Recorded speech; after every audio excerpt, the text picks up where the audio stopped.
Bonjour mes amis et bienvenue sur la chaîne YouCan TV.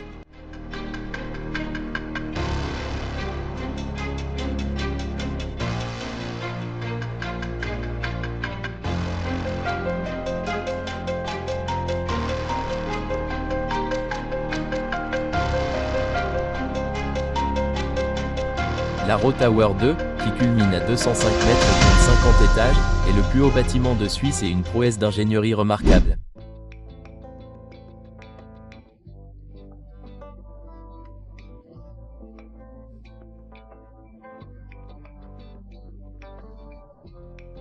Sa construction a commencé début 2017 avec un dégagement de la vue et une excavation de 20 mètres de profondeur stabilisée par des planchers de sous-sol précédemment construits et renforcés par des pieux en planches préinstallés. L'énorme plaque de base de 2,5 mètres d'épaisseur a ensuite été coulée en utilisant de grands volumes de béton livré et mis en place dans un court laps de temps, ce qui est essentiel pour l'intégrité structurelle.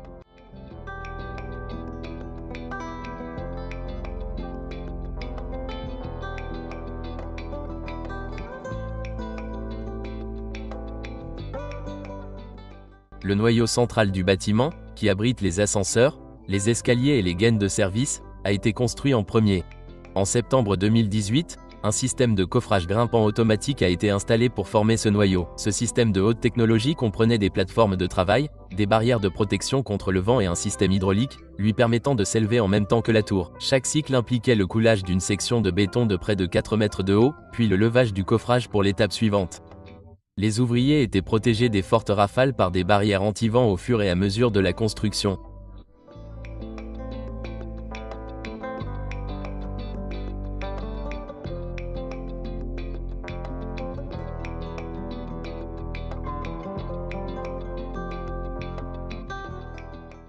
Simultanément, les dalles de plancher ont été construites autour du noyau en utilisant une livraison juste à temps et un stockage limité sur site. Des escaliers en colimaçon reliaient tous les 3 étages et des travaux de renforcement ont été effectués dans des espaces restreints. Les grues ont été progressivement élevées pour continuer à desservir la hauteur croissante et des pompes à béton d'une portée de 35 mètres ont livré du béton jusqu'à 200 mètres.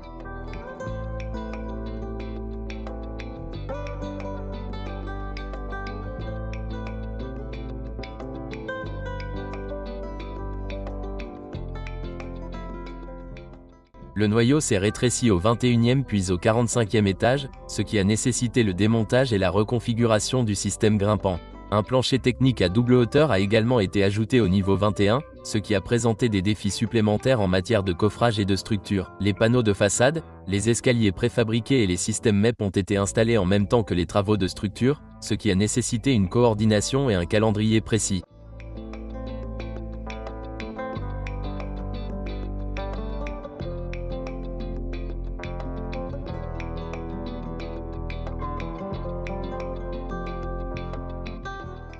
Malgré un espace de travail limité dans le centre de Basile, l'ensemble du processus de construction a été exécuté avec une précision remarquable en utilisant la modélisation des données du bâtiment BIM pour la simulation et l'optimisation du flux de travail. Au maximum des performances, un nouvel étage était terminé tous les 6 à 10 jours.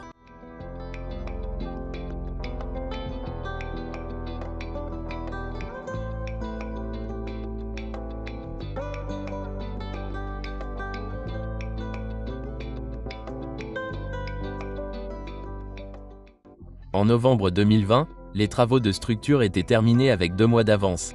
Ce succès est dû à une combinaison d'innovation technique, d'efficacité logistique, de planification détaillée et d'un solide travail d'équipe.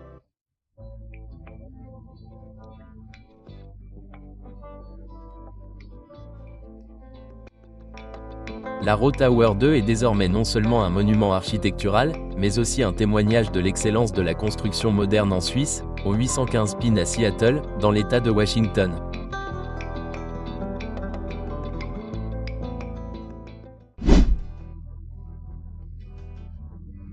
L'efficacité de la construction a atteint de nouveaux sommets, Conco ayant réalisé avec succès un cycle complet de tablier tous les 5 jours.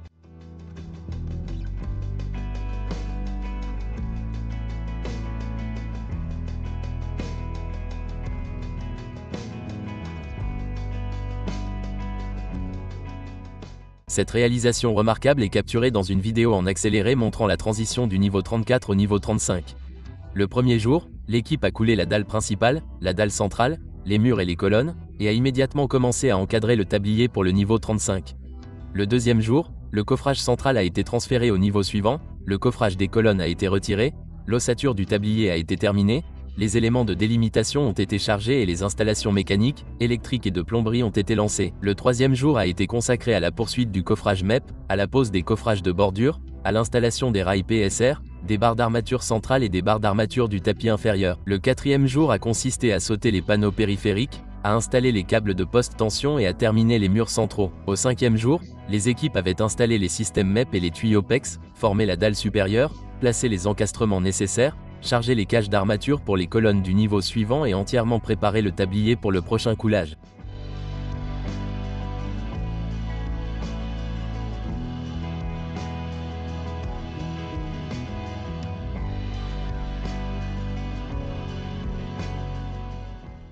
Ce calendrier serré et cohérent a été respecté avec une seule équipe par jour, ce qui correspond parfaitement au calendrier de construction et dépasse les attentes du développeur du projet.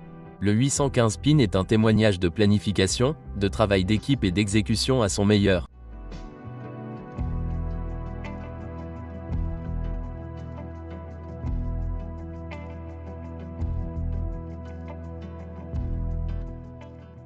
S'étendant sur plus de 5 km au-dessus du fleuve Hudson, le pont Gouverneur Mario Monsieur Cuomo est bien plus qu'une simple prouesse d'ingénierie. Chaque jour, il se dilate et se contracte en fonction des changements de température. Mais comment une structure aussi massive peut-elle rester intacte? La réponse réside dans des composants petits mais essentiels, les joints de dilatation. Il comporte 23 joints de dilatation modulaires, le plus grand pouvant supporter un mouvement de 1,4 m via 18 espaces individuels. 16 unités de transmission des chocs, pesant chacune 6150 kg, assurent la résistance sismique. Le transport des joints de 31 mètres de long a nécessité des remorques à 12 essieux et une logistique complexe de grues. Joints et dispositifs de verrouillage modulaire garantissent une performance structurelle sûre et durable, même en cas de trafic intense et de conditions environnementales extrêmes. La construction du pont Gouverneur Mario Monsieur Cuomo, anciennement connu sous le nom de pont Tapens, est l'un des plus grands projets d'infrastructure de l'histoire de l'État de New York. S'étendant sur 5 km au-dessus du fleuve Hudson, le nouveau pont à câble à double travée remplace la structure d'origine de 1955, améliorant considérablement la circulation et la sécurité.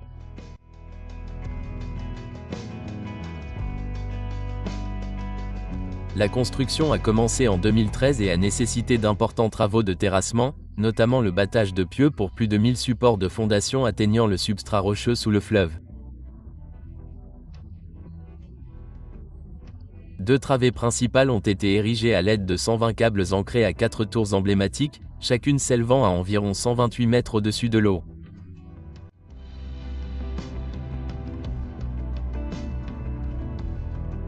Des méthodes de construction avancées ont été utilisées.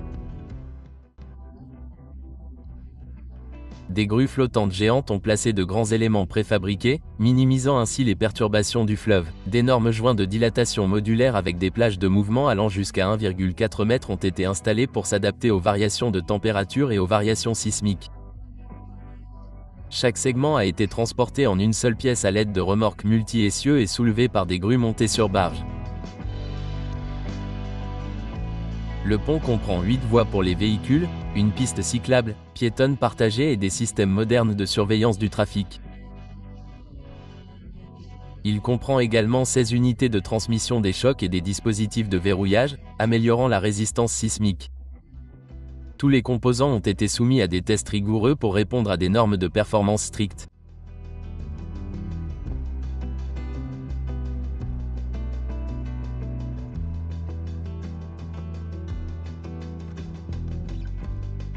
Officiellement ouvert à la circulation en 2018, le pont est une merveille d'ingénierie conçue pour une durée de vie de 100 ans, optimisée pour la durabilité, la sécurité et les besoins futurs en matière d'entretien.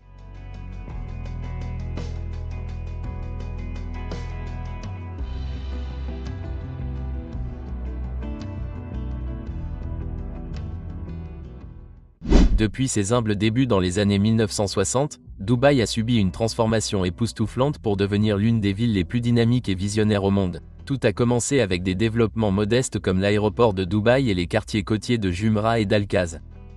La découverte de pétrole en 1966 a catalysé l'évolution de Dubaï, ouvrant la voie à une croissance économique sans précédent.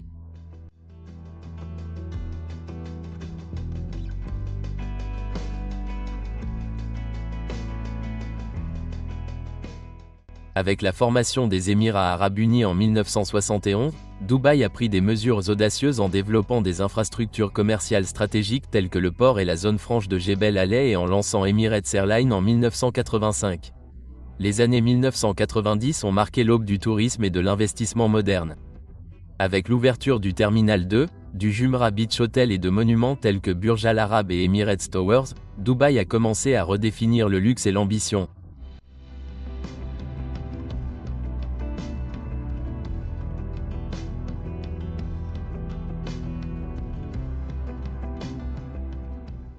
Les années 2000 ont vu l'innovation s'accélérer. Dubaï Internet City, Palm Jumeirah et le Dubai International Financial Center ont vu le jour, attirant l'attention du monde entier. En 2004, les réformes du droit immobilier ont débloqué des investissements étrangers sans précédent, donnant naissance à des projets visionnaires tels que Business Bay, Dubai Marina et les World Islands.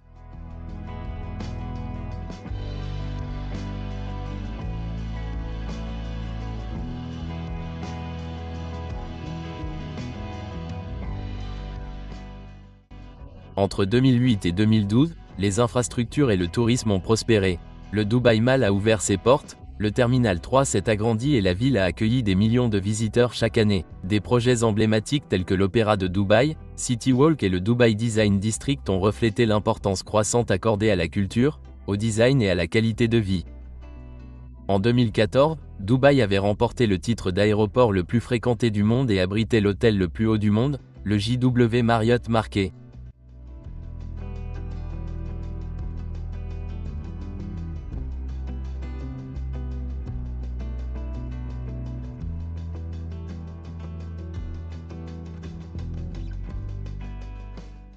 Cet élan n'a fait que s'intensifier. Avec 100 000 clés d'hôtels dépassées et l'attribution de l'Expo 2020, Dubaï a continué de placer la barre plus haut. De nouveaux centres résidentiels et de divertissement créatifs tels que Blue Waters Island, Dubai Parks and Resorts et One Zabil ont élargi l'expérience urbaine. En 2019, le Royal Atlantis Resort and Residence a rejoint la ligne d'horizon, symbole d'ingénierie moderne et de vie luxueuse. En 2021, Dubaï était devenue une icône mondiale de l'innovation, de l'ambition et de la résilience. Elle abrite les rêves les plus hauts, les plus grands et les plus audacieux du monde.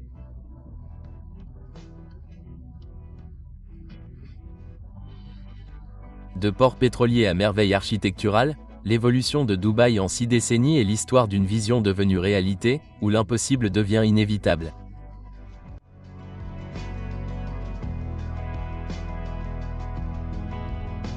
S'élevant sur le croissant de l'emblématique Palm Jumeirah, le Royal Atlantis Residence n'est pas un simple bâtiment de plus à Dubaï.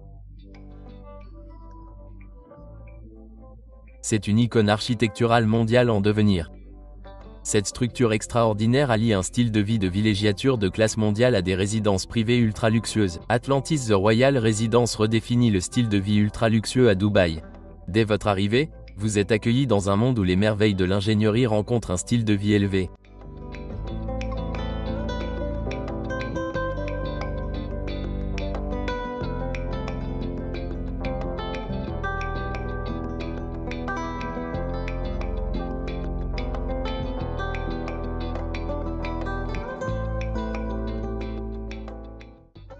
Avec une longueur de 500 mètres et une hauteur de 185 mètres, le Royal Atlantis est plus grand et plus majestueux que son légendaire voisin, Atlantis The Palm. Plus de 10 000 ouvriers qualifiés ont contribué à cet exploit monumental, transformant une vision en une réalité qui définit l'horizon. La construction a commencé en 2015. Les travaux de fondation ont commencé par l'installation de 2100 pieux, chacun forés jusqu'à 45 mètres de profondeur dans le fond marin récupéré. Ces pieux ont été renforcés avec du béton haute performance et de l'acier résistant à la corrosion, offrant la stabilité nécessaire pour soutenir l'énorme superstructure sur le terrain côtier de Dubaï. La sous-structure et les niveaux du sous-sol ont été construits en utilisant des méthodes d'ingénierie descendante, ce qui a permis de travailler simultanément sur les fondations et les étages supérieurs.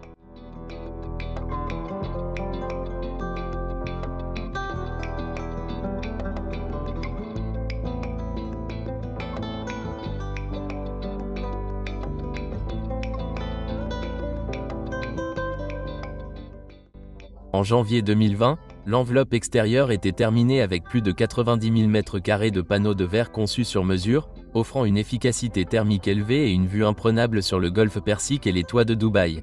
Les travaux d'aménagement intérieur ont commencé avec plus de 60 sous-traitants coordonnant l'intégration de finitions de luxe, de technologies de maisons intelligentes, de systèmes mécaniques et d'ascenseurs à grande vitesse. Bien que la construction ait été retardée en raison du Covid-19 en octobre 2019, le spectaculaire pont suspendu de 90 mètres de long, l'un des éléments de conception les plus ambitieux du projet, était en place, reliant les deux tours.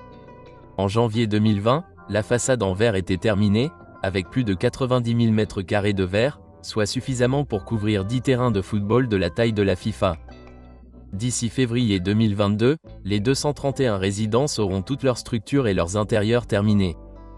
Mi-2021, les tests finaux du système ont commencé, notamment les protocoles de sécurité incendie, les systèmes d'automatisation intelligents et l'étalonnage des ascenseurs à grande vitesse. Les premiers appartements devraient être livrés en septembre 2022. En octobre 2022, l'hôtel ouvrira ses portes aux clients VIP avant son ouverture officielle. Le projet sera entièrement achevé en février 2023 avec un événement d'inauguration qui se tiendra les 21 et 22 janvier 2023, avec une performance de Beyoncé.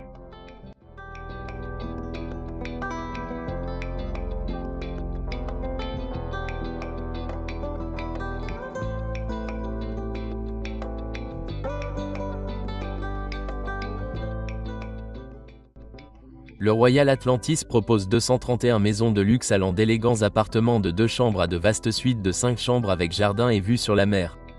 L'un des joyaux de la couronne est l'Horizon Penthouse, une somptueuse villa d'une chambre sur le toit d'une superficie de 261 m² avec une terrasse de 207 m², une piscine à débordement privé et un bar à cocktail d'inspiration art déco.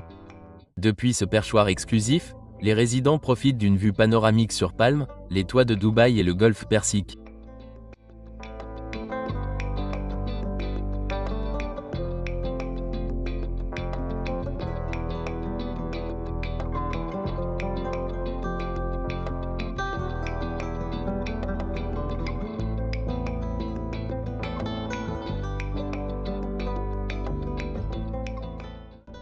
Les prix de ces maisons prestigieuses commencent à environ 1,9 million de dollars américains. Dans le haut de gamme, les résidences ultra luxueuses et les penthouses peuvent atteindre plus de 44 millions de dollars. Avec la moitié des résidences donnant sur le Palm Jumeirah, la vue à elle seule est un atout inestimable. Ici, le luxe dépasse les murs. Les résidents bénéficient d'un accès aux installations de classe mondiale d'Atlantis, notamment le parc aquatique Aquaventure, l'aquarium Lost Chamber, 17 restaurants de chefs célèbres, des spas de luxe, des centres de bien-être et des salons de plage privés. La technologie de la maison intelligente, les terrasses privées et les finitions intérieures sur mesure complètent l'ensemble.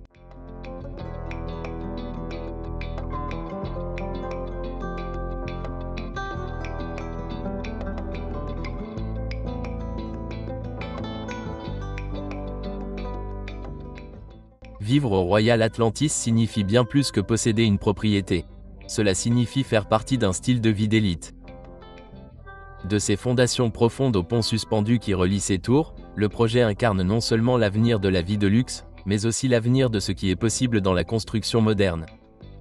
C'est un monument construit pour inspirer des générations, un nouveau chapitre audacieux dans l'histoire de Dubaï.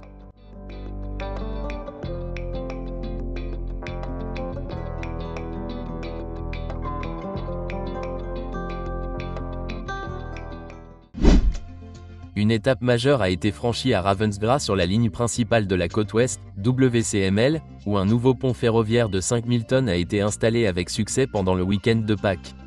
Cette opération cruciale fait partie d'un investissement de 16,9 millions de livres sterling du Conseil du North Lanarkshire et de l'accord conclu avec la région de Glasgow.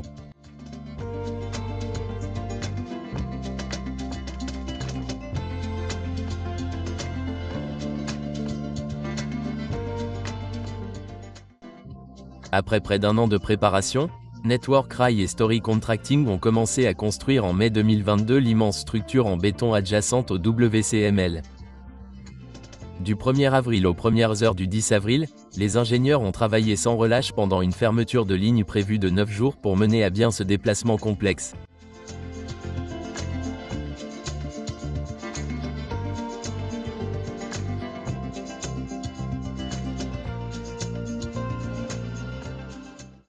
Plus de 36 000 tonnes de matériaux de remblai ont été excavés pour créer l'espace nécessaire au nouveau pont. Le 4 avril, le tablier de 5 000 tonnes a été mis en place à l'aide d'équipements de transport et de levage de pointe. Une fois en place, la structure a été soigneusement intégrée au remblai. Pendant le reste du week-end de Pâques, les équipes ont remis en place les équipements de la caténaire et les voies ferrées, puis ont procédé à des opérations de bourrage pour compacter le nouveau ballast. Cela a permis de garantir que la voie était correctement alignée et sûre pour le service.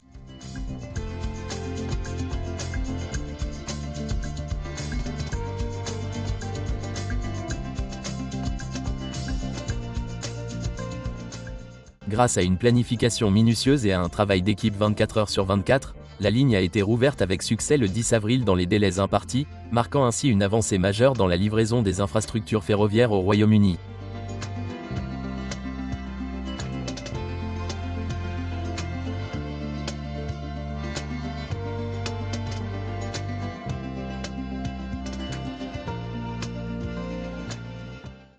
L'usine de lavage de sable et de gravier Le Mans Granulat, conçue et installée par CDE, représente une solution avancée et efficace pour le traitement des granulats en Suisse. Située près du lac Léman, l'usine est conçue pour traiter jusqu'à 200 tonnes par heure de matières premières, produisant du sable et du gravier de haute qualité pour les applications de construction.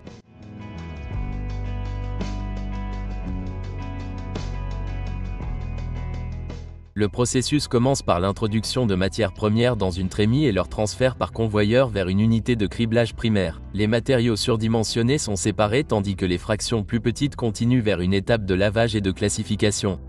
À l'aide d'hydrocyclones et de tamis de déshydratation à haute efficacité, l'usine élimine le limon, l'argile et d'autres impuretés, garantissant ainsi des produits finaux propres.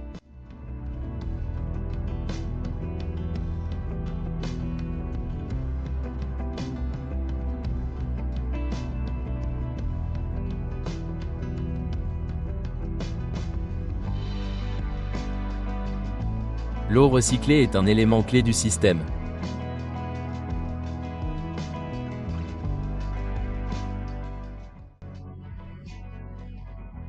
L'usine comprend un système complet de traitement de l'eau et de gestion des boues, réduisant ainsi l'impact environnemental et la consommation d'eau.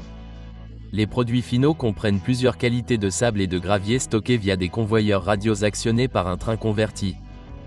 La conception modulaire permet une maintenance aisée et une adaptabilité pour les futures mises à niveau. L'usine de granulats de Lehmann démontre comment une technologie de lavage avancée peut améliorer la qualité des matériaux, l'efficacité opérationnelle et les performances environnementales dans l'industrie des granulats. Le RB441 TTWNT2 Max est un outil de ligature de barre d'armature révolutionnaire, conçu spécifiquement pour l'industrie de la préfabrication. Cet outil innovant est doté d'un mécanisme d'alimentation à double fil, ce qui lui permet de ligaturer les barres d'armature plus rapidement, plus sûrement et avec une plus grande efficacité que les méthodes traditionnelles.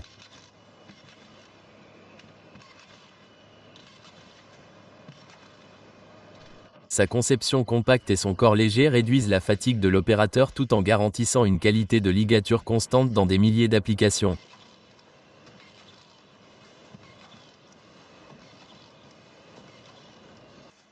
Avec sa capacité à ligaturer des barres de 10 mm à 22 mm, le RB441T est parfait pour une utilisation dans les usines de préfabrication, les panneaux de treillis et les agencements de barres d'armature denses. Il fournit jusqu'à 4000 ligatures par charge de batterie et réduit considérablement l'utilisation de fils, réduisant ainsi les coûts d'exploitation et améliorant la productivité.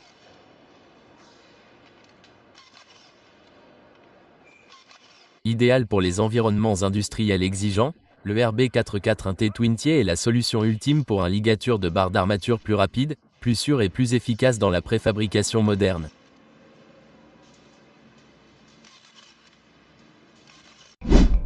La ligne de production de double paroi hautement automatisée de Bernager, en Autriche, représente la pointe de la technologie du béton préfabriqué. Utilisant un système de fabrication avancé basé sur un carrousel, l'installation permet la production continue de double paroi avec un minimum de manipulation manuelle. Le processus commence par la mise en place automatisée de coffrage magnétique et de treillis d'armature en acier. La commande numérique des soudeuses de treillis et la robotisation du positionnement des armatures assurent précision et régularité.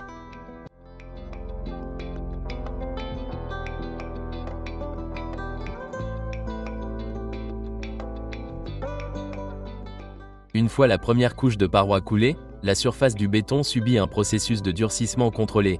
Après avoir atteint une résistance suffisante, la deuxième coque est placée et alignée par des systèmes guidés par laser garantissant l'intégrité structurelle et la précision dimensionnelle.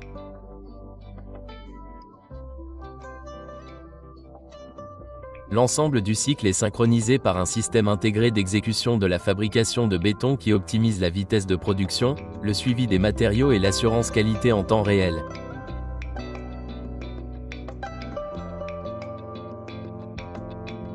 La distribution du béton est assurée par des systèmes d'alimentation aérien à contrôle volumétrique, tandis que les systèmes de compactage automatisés éliminent les poches d'air et garantissent une finition de surface de haute qualité. Les chambres de durcissement à température et humidité contrôlée raccourcissent les temps de cycle tout en assurant une hydratation optimale.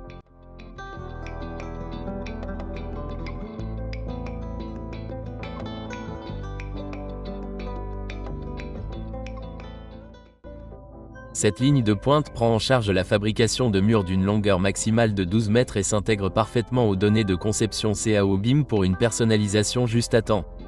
Le résultat est une ligne de production allégée, évolutive et très efficace, capable de répondre aux exigences de la construction moderne avec un apport minimal de main-d'œuvre et une régularité maximale.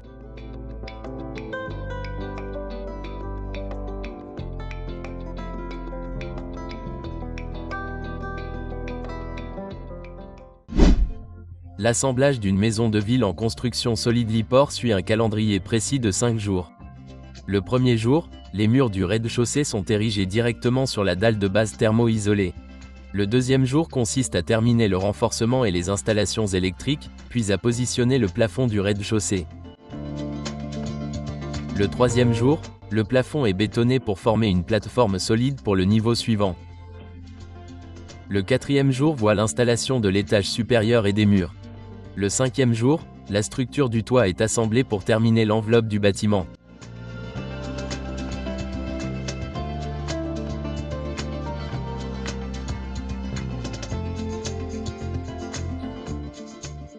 Cette méthode clé en main efficace garantit des résultats rapides et de haute qualité avec un temps de construction sur site réduit au minimum.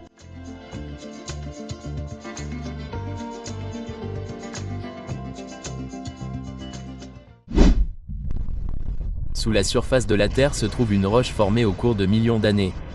Elle est dense, immobile et impitoyable. Pourtant, grâce à des calculs précis et à une libération d'énergie contrôlée, les ingénieurs peuvent fracturer cette roche en quelques millisecondes. Le dynamitage de roche est une méthode de conception précise utilisée dans la construction, l'exploitation minière et le développement d'infrastructures pour briser la roche de manière efficace et sûre. À l'échelle mondiale, plus de 1,5 milliard de kilogrammes d'explosifs sont utilisés chaque année dans le cadre d'opérations civiles et minières, la plupart sous un contrôle strict. Normalement, l'EG se termine par une évaluation géotechnique. Les ingénieurs examinent le type et la densité de la roche, ainsi que ses structures, joints, plans de stratification. Sur la base de ces données, des conceptions détaillées de forage et de dynamitage sont créées. Les trous de forage sont forés à des profondeurs et à des espacements spécifiques, souvent avec une tolérance inférieure à 10 cm. Des explosifs à haute énergie tels que les NFO ou les émulsions sont chargés dans ces trous.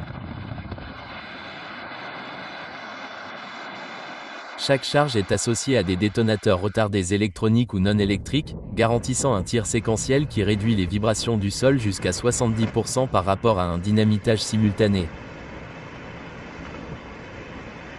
La sécurité est primordiale.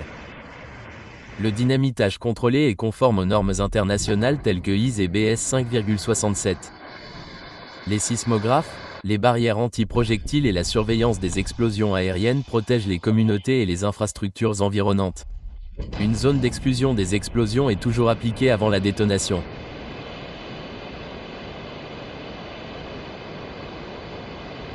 Lorsque l'explosion est déclenchée, la libération rapide d'énergie dépassant les 2000 mètres par seconde en vitesse de détonation fracture la roche. Les matériaux fragmentés, appelés déblais, sont ensuite chargés et transportés. Le dynamitage est plus rapide et moins gourmand en carburant que les méthodes mécaniques, surtout dans la roche dure. Par exemple, un dynamitage bien exécuté peut déplacer jusqu'à 10 000 m3 de roche en quelques secondes.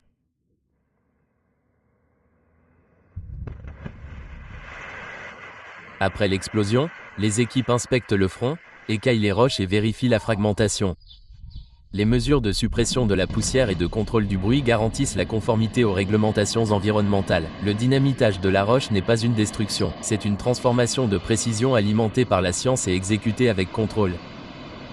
Le projet Visé Bridge a suivi un processus de construction méticuleux et efficace exécuté sur une période de 7 mois. L'objectif principal était d'installer 2 structures principales sous les ponts, l'une pour les piétons et l'autre pour les véhicules, sans perturber les opérations ferroviaires.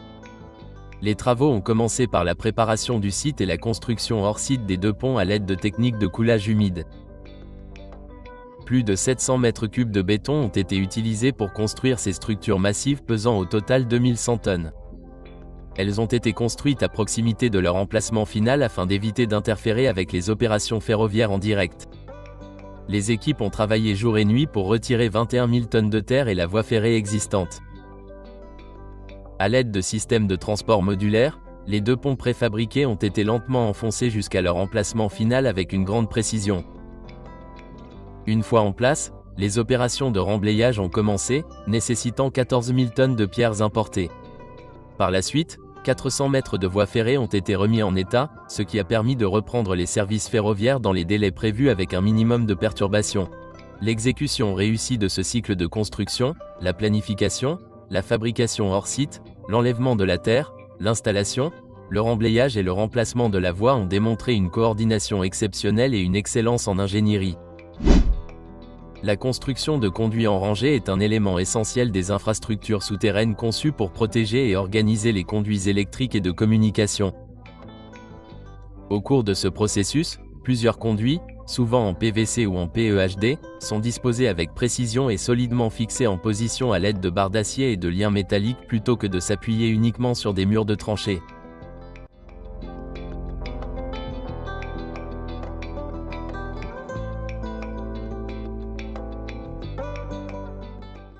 Les conduits sont espacés uniformément à l'aide d'entretoises en plastique ou en acier, ce qui garantit un alignement et une séparation correcte entre chaque tuyau. Cet espacement facilite non seulement l'installation des câbles, mais permet également la dissipation thermique et l'accès pour la maintenance. Une fois la disposition terminée et vérifiée, les conduits sont encastrés dans du béton, formant une structure de protection solide qui protège le système des dommages mécaniques, de l'humidité et des mouvements du sol.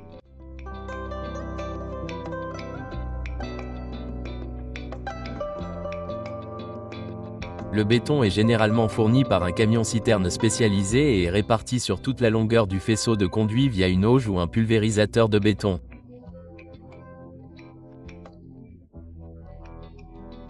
Une fois terminé, la surface du béton est surélevée, aplatie et correctement durcie pour éviter toute fissuration ou perte d'eau prématurée. Le processus de maintenance peut durer de quelques jours à une semaine en fonction des conditions d'exposition et des exigences techniques.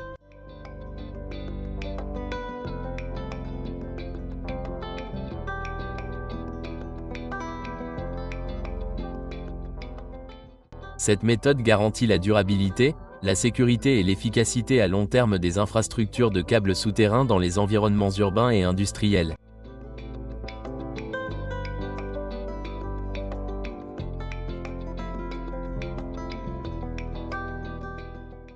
Le projet national Grid London Power Tunnel est une initiative d'infrastructure majeure conçue pour moderniser le réseau électrique de la capitale, qui s'étend sur environ 32,5 km.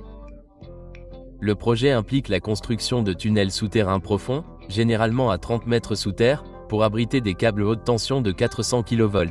Cela permet d'éviter les perturbations en surface et de pérenniser le système.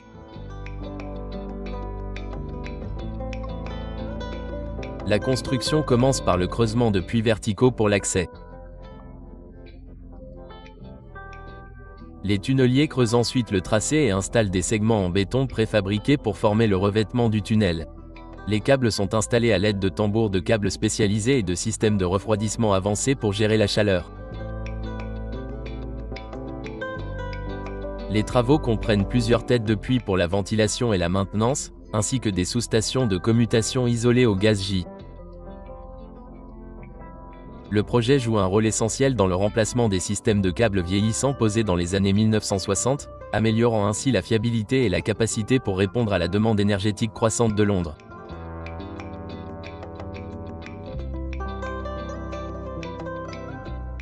Une fois terminé, ce projet d'1 milliard de livres contribuera à sécuriser l'approvisionnement en électricité de la ville pour les 120 prochaines années avec un impact minimal sur la surface, en utilisant des normes d'ingénierie et de sécurité de pointe.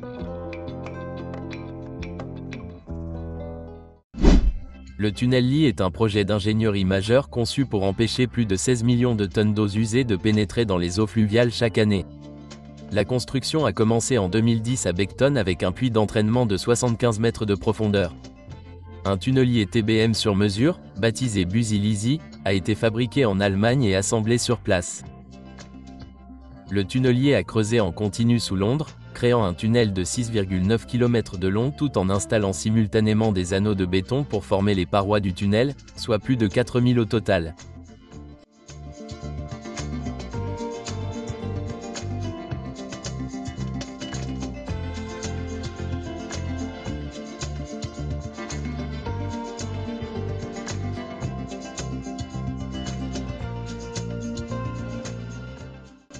Un aspect essentiel de l'opération impliquait une installation souterraine de traitement des boues qui traitait la craie excavée, la transformant en un mélange pompable. Les segments de béton étaient livrés en continu et installés derrière la tête de coupe du tunnelier. L'ensemble du processus de creusement du tunnel s'est déroulé sans heurts, fonctionnant silencieusement sous la ville sans perturber la vie quotidienne à la surface.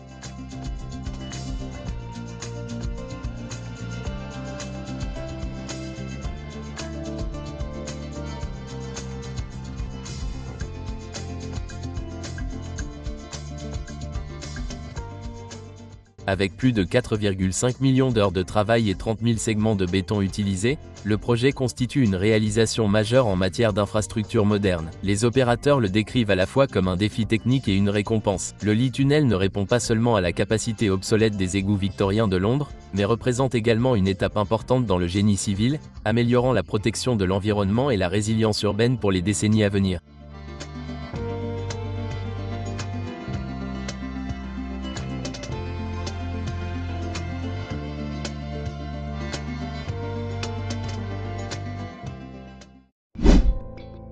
NKT fournit des systèmes de câbles haute tension clés en main conçus pour la transmission d'énergie CA et CC. Le processus commence par la production de conducteurs où plusieurs brins de cuivre ou d'aluminium sont torsadés pour une conductivité optimale.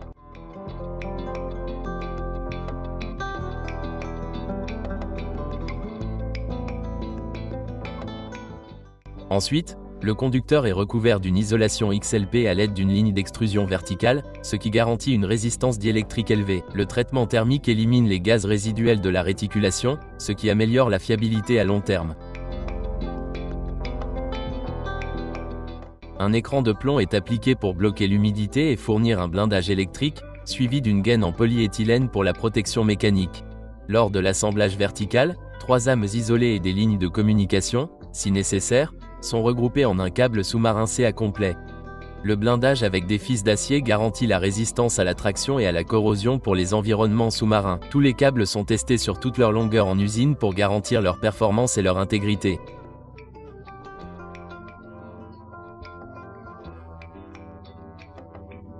Les câbles sont chargés sur le navire NKT Victoria et déployés à l'aide de techniques d'installation précises, notamment la supervision par ROV et la surveillance en temps réel, garantissant un placement sûr au fond de la mer et une connexion terrestre au parc éolien offshore de Nordrhein à Uccle en Allemagne.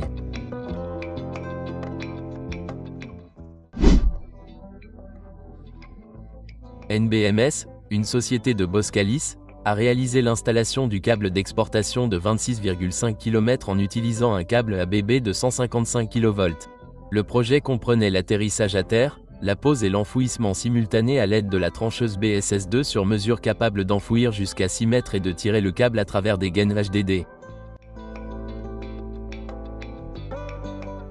Les opérations ont impliqué des barges STEM 82 et STEM 91, une connexion précise du câble de treuil et un enfouissement par surcouchage. Cette tâche offshore complexe a permis d'assurer une transmission d'énergie sûre et efficace de la mer à la côte.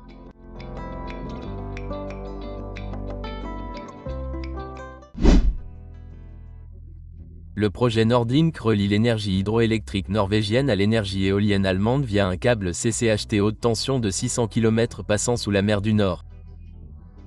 Le câble arrive à terre dans le Schleswig-Holstein, en Allemagne, où une section souterraine de 54 km commence à transporter de l'électricité avec des pertes minimales à 525 kV. Deux poteaux de câbles, positifs et négatifs, sont tirés à terre par des conduits sous la digue à Busam, menant à la station de conversion de Wilster, où le courant continu est converti en courant alternatif pour être intégré au réseau allemand.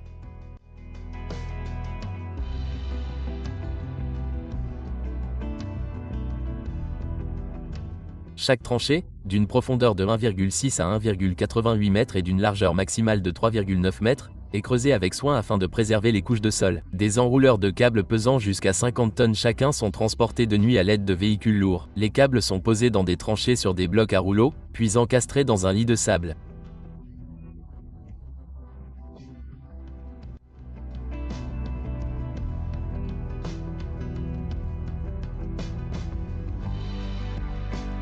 Le jointoiement est effectué en salle blanche afin de garantir la qualité dans les zones sensibles telles que les routes, les rivières et les pipelines.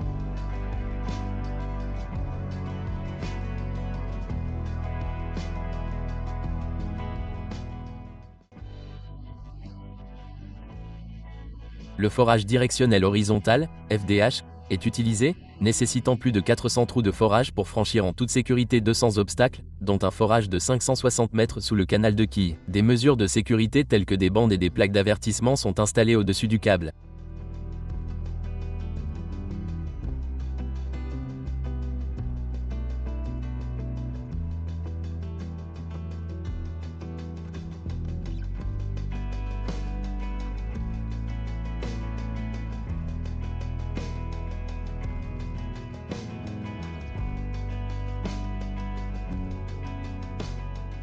Une fois installée, la tranchée est rebouchée avec la terre d'origine, ce qui permet de restaurer l'utilisabilité du terrain. Un corridor de protection de 5 mètres de large est maintenu, mais l'utilisation agricole et paysagère peut généralement reprendre. Le projet équilibre une infrastructure de réseau avancée avec la conservation des sols, une perturbation environnementale minimale et la coopération avec les propriétaires fonciers.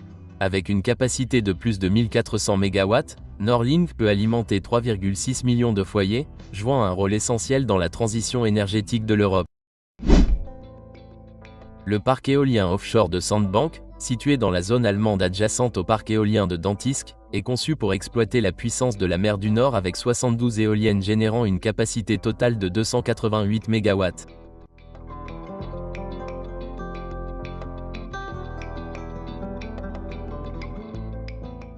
Dans le cadre de ce projet majeur d'énergie renouvelable, le périmètre comprenait la conception, la fourniture, l'installation, l'enfouissement après la pose, la terminaison et les tests de 76 câbles inter-réseau et systèmes de protection de câbles, CPS.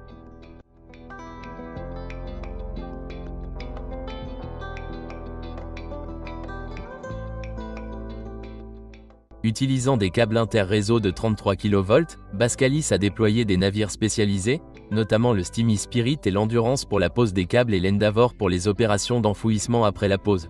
Une puissante trancheuse ROV modèle 1 071 100 a été utilisée pour assurer une protection optimale des câbles et une profondeur d'enfouissement.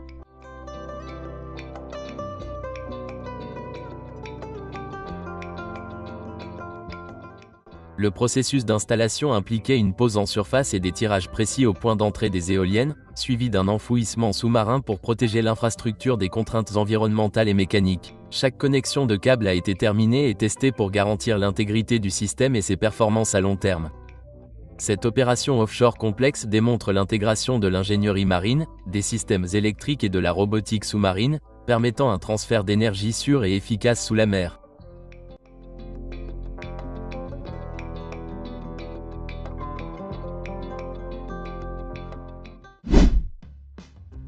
Au cœur de l'une des villes les plus historiques du Royaume-Uni, un élément essentiel de l'infrastructure ferroviaire arrivait en fin de vie. Le pont de Scarborough, construit il y a plus de 140 ans, était doté d'un tablier en bois qui s'était gravement dégradé. L'intégrité structurelle étant compromise, une reconstruction complète du pont a été lancée entre novembre 2014 et mars 2015. Un projet de grande envergure avec des contraintes d'accès strictes et un calendrier critique. Livraison du tablier du pont, première étape.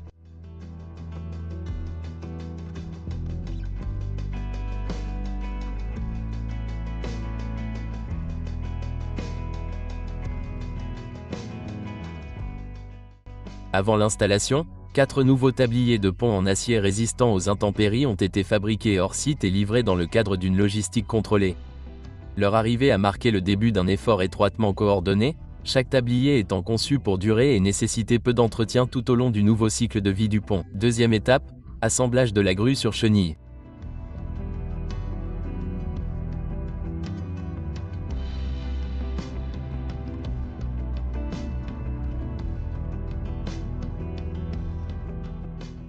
Une grue sur chenille de 500 tonnes a été mobilisée et construite sur site, puis livrée en 18 chargements distincts sur 3 jours.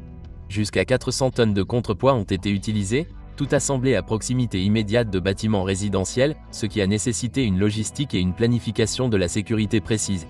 La troisième étape du retrait des voies et du pont, un blocage de la ligne de 9 jours du 13 au 23 février 2015, a permis la phase de déconstruction. Pour retirer l'ancien pont, les ingénieurs ont fait 6 levages de lourdes charges. Chacune soulevait 50 tonnes dans un rayon de 61 mètres. Une opération exigeante et à haut risque s'est déroulée sans incident. Quatrième étape de la préparation et de l'installation du pont. Une fois l'ancienne structure retirée, 4 nouveaux tabliers ont été soigneusement positionnés à l'aide de la grue sur chenille.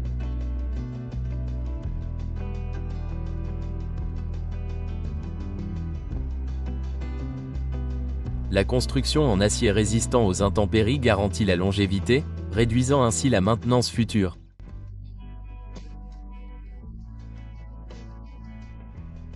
Chaque levage de 61 tonnes à rayon complet a exigé une précision extrême. La cinquième étape de l'installation des voies comprenait 800 tonnes de nouveaux ballasts et 250 mètres de voies. Un levage de voie de 160 mm a été effectué et l'appareil de voie et de croisement a été remplacé. Le ballast a été compacté et des levages en tandem ont été utilisés pour installer les composants clés. Achèvement de la 6e étape du projet. Le pont a été achevé en toute sécurité, dans les délais et dans le respect du budget. Le service ferroviaire a repris comme prévu, marquant le renouvellement réussi d'une liaison ferroviaire vitale. Un témoignage de l'excellence en ingénierie obtenue grâce au travail d'équipe, à la concentration et à la détermination.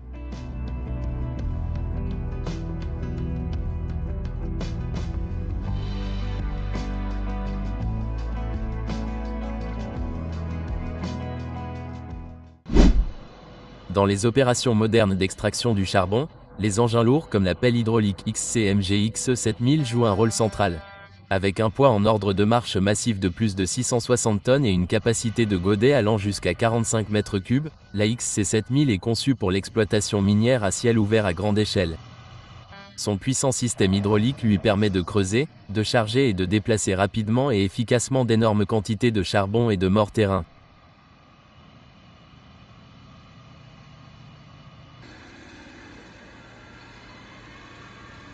Sur le site minier, la XE7000 fonctionne en toute transparence avec une flotte de camions de manutention de grande capacité, qui s'alignent en rotation pour recevoir les charges. Dès qu'un camion est rempli, il part vers le site de déchargement ou la zone de traitement tandis qu'un autre recule pour se mettre en position. Ce cycle continu de creusement, de chargement et de transport maximise la productivité et minimise les temps d'arrêt.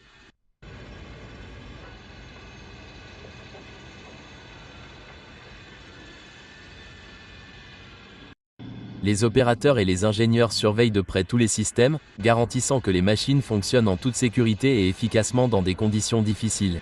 Les systèmes GPS, le suivi en temps réel et le chargement autonome sont de plus en plus intégrés à ces opérations.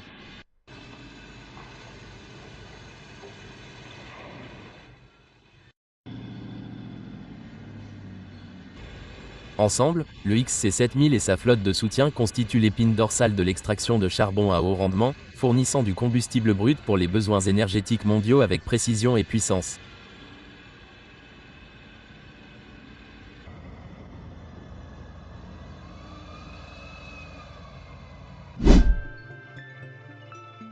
Chez A2C en France, la production hautement automatisée d'éléments de double paroi et de dalles met en valeur une technologie de préfabrication de pointe. Le processus commence par le nettoyage des profilés de coffrage et l'application d'un agent de démoulage à l'aide d'un nettoyeur de volets entièrement automatisé. Simultanément, les palettes sont nettoyées et enduites d'un agent de démoulage en une seule opération continue.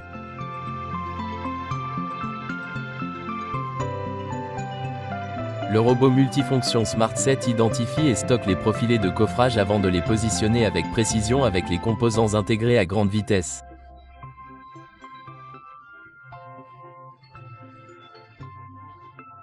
Les contours sont tracés via un système entièrement automatisé contrôlé par CAO, Camon.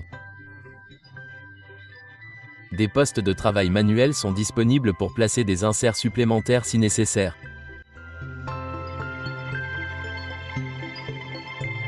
Les palettes sont transportées transversalement par des wagons de transfert à fréquence contrôlée. Les armatures sont préparées et insérées par robot, suivies d'ajustements manuels et de contrôle qualité approfondi. Le béton est coulé automatiquement sur les palettes préparées, puis compacté pour en garantir la durabilité. Les palettes sont stockées ou récupérées de la chambre de séchage à l'aide d'un système de rayonnage chauffé utilisant une machine de stockage et de récupération automatisée. Une station de maintenance des palettes optimise davantage le flux de travail. Au stade de la production de la double paroi, la première coque est pivotée sur la seconde à l'aide d'une unité de retournement aérienne. Les panneaux finaux sont déplacés vers la zone de chargement à l'aide de stations basculantes avec poutres de support réglables et plateformes élévatrices mobiles. Le processus se termine par un système automatisé positionnant les doubles parois finies sur des rayonnages de transport interne prêts à être livrés. L'installation des joints enfichables préfabriqués commence par des travaux préparatoires. Marquage de la position du joint, enlèvement de l'asphalte et nettoyage de la zone de retrait. Un coffrage en tôle galvanisée est ensuite installé pour façonner et soutenir le joint. Ensuite, des éléments préfabriqués en polylex sont placés et nivelés avec précision pour s'aligner parfaitement avec l'asphalte environnant, garantissant une surface de conduite lisse. Les barres d'armature des éléments préfabriqués sont solidement reliées aux barres d'acier intégrées dans le joint. Une courte section est coulée sur site en utilisant la méthode traditionnelle pour assurer un alignement serré et une adaptabilité aux extrémités. Du béton est coulé sous le joint pour combler les espaces et fournir un support solide.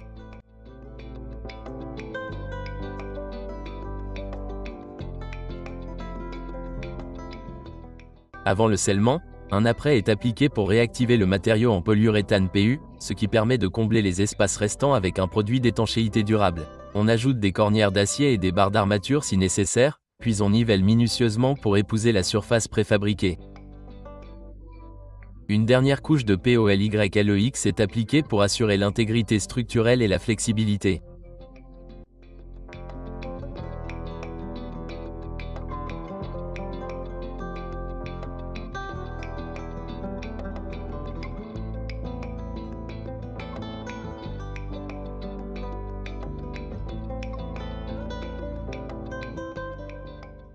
Le résultat, un joint qui offre un confort de conduite exceptionnel seulement 12 heures après l'installation, réduisant considérablement les temps de fermeture. Cette méthode représente une avancée majeure dans l'installation des joints, alliant précision, durabilité et rapidité pour répondre efficacement aux exigences des infrastructures modernes.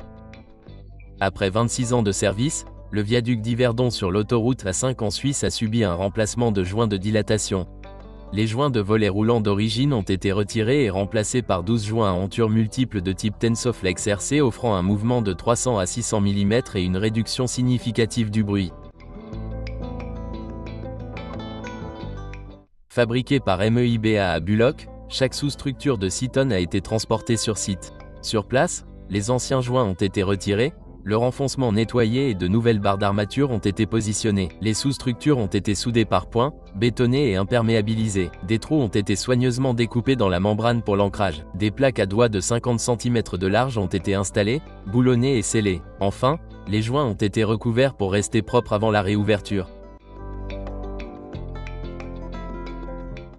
Ces nouveaux joints offrent une durabilité et des performances à long terme aux plus longs viaducs de Suisse. Propre, silencieux et conçu pour durer.